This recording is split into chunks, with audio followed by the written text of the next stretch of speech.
ആറ്റുകാലമ്മയ്ക്ക് Pongala അർപ്പിക്കാനെത്തിയ cinema, സാംസ്കാരിക, രാഷ്ട്രീയ മേഖലയിൽ നിന്നുള്ളവരുടെ സാന്നിധ്യം ശ്രദ്ധേയമായി. ക്ഷേത്രനടയിലും നഗരത്തിലെ സ്വന്തം വീടുകളിലുമായിരുന്നു ഇവർ പൊങ്കാല അർപ്പിച്ചത്.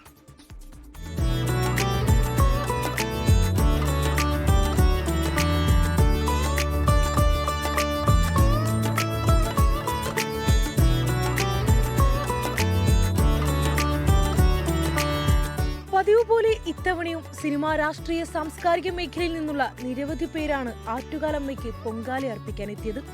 പ്രതിപക്ഷ നേതാവ് വി.ഡി. സതീശനൊപ്പം മകൾ ഉണ്ണിമായ ഔദ്യോഗിക വസതിയിൽ പൊങ്കാല അർപ്പിച്ചു. എല്ലാവരും കൂടി ഒരുമിച്ച് അത് ഭംഗിയാക്കി ചെയ്തു കൊടുക്കുക എന്നുള്ളതല്ല ഇത്തരം ഘട്ടങ്ങൾ വരുമ്പോൾ. ഇതൊരു ഫെസ്റ്റിവൽ അല്ല, ആഘോഷമല്ലേ. ഗവർണർ രാജേന്ദ്ര വിശ്വനാഥ് അർലേക്കറുടെ പത്നി മേഘ അർലേക്കർ ലോക്ഭവന് മുന്നിൽ പൊങ്കാല അർപ്പിച്ചു. കോൺഗ്രസ് നേതാവ് ദീപാദാസ് മുൻഷി, കേന്ദ്രമന്ത്രി ശോഭ കരന്തലജെ, ദിവ്യ എസ് അയ്യർ എന്നിവരും പൊങ്കാലയിടാനെത്തി. പ്രത്യേക ആവശ്യങ്ങളും നിവേദനങ്ങളും ഒന്നും നൽകാറില്ല. എല്ലാവർക്കും ആരോഗ്യവും ഐശ്വര്യവും നിറയെ സ്നേഹവും നൽകണം എന്നുള്ളത് മാത്രമാണ് ഇന്നും പ്രാർത്ഥന. ഇന്നും അത് തന്നെയാണ്. സിനിമാ താരങ്ങളായ അതിഥി രവി, ചിപ്പി, ജലജ എന്നിവരുടെ സാന്നിധ്യവും ശ്രദ്ധേയമായി. എല്ലാ വർഷവും ഇടാൻ പറ്റുന്നുണ്ട്. ഇടണം എന്ന് ഒരുപാട് പ്രാർത്ഥനയോടുകൂടിയാണ് അമ്മയുടെ അടുത്ത് പൊങ്കാല ഇടാൻ വരുന്നത്. സന്തോഷം ഇങ്ങനെ ഒരു പൊങ്കാല ഇടാൻ കഴിയുന്നത്. ഞാൻ കുറേ കണ്ടിട്ടുണ്ടെങ്കിലും ഈ വർഷം ഇങ്ങനെ എല്ലാവരും ഒത്ത് ചേരാൻ പറ്റിയത് തന്നെ വലിയൊരു സന്തോഷം. എല്ലാവർക്കും നല്ലത് വരട്ടെ. അപ്പം എല്ലാവർക്കും വന്നാൽ നമുക്കും വരുമല്ലോ. ഒന്നാമത്തെ ഇപ്പോൾ ഒരു യുദ്ധഭീതിയും അങ്ങനെയൊക്കെ ആയിട്ടിരിക്കുകയല്ലേ. ഇപ്പോൾ ലോകസമാധാനം വരട്ടെ എന്നുള്ള പ്രാർത്ഥന തന്നെയാണ്.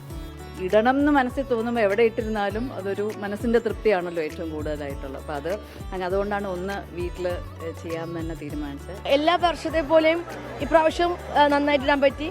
പിന്നെ ഇപ്പം എന്താ പറയുക, കുറച്ചും കൂടെ എനിക്ക് സ്പെഷ്യലാണ് ഈ ഒരു പൊങ്കാല എന്ന് പറയുമ്പോൾ. എല്ലാവരുടെയും പ്രാർത്ഥന അമ്മ കേൾക്കട്ടെ. എല്ലാവർക്കും അവർ പ്രാർത്ഥിച്ച കാര്യങ്ങളെല്ലാം സാധിക്കട്ടെ.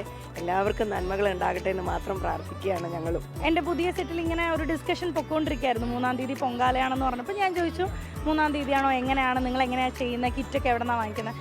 അപ്പോൾ ദേവി ഒരുപക്ഷെ എന്നിൽ തോന്നിപ്പിച്ചതായിരിക്കാം. കേന്ദ്രമന്ത്രി സുരേഷ് ഗോപിയുടെ ഭാര്യ രാധിക സുരേഷും സിനിമാ താരം ബിന്ദുജ മേനോനും അമ്മ പത്മശ്രീ വിമല മേനോനും വീട്ടിലാണ് പൊങ്കാല അർപ്പിച്ചത്. 24 തിരുവനന്തപുരം. ലോകത്തെവിടെയായാലും ഏത് സമയത്തും 24 വാർത്തകളും ഓഗ്മെന്റഡ് റിയാലിറ്റി പാക്കേജുകളും എക്സ്പ്ലെയിനറുകളും വിശദമായി കാണാൻ ഞങ്ങളുടെ യൂട്യൂബ് ചാനൽ നിങ്ങൾക്ക് സബ്സ്ക്രൈബ് ചെയ്യാം.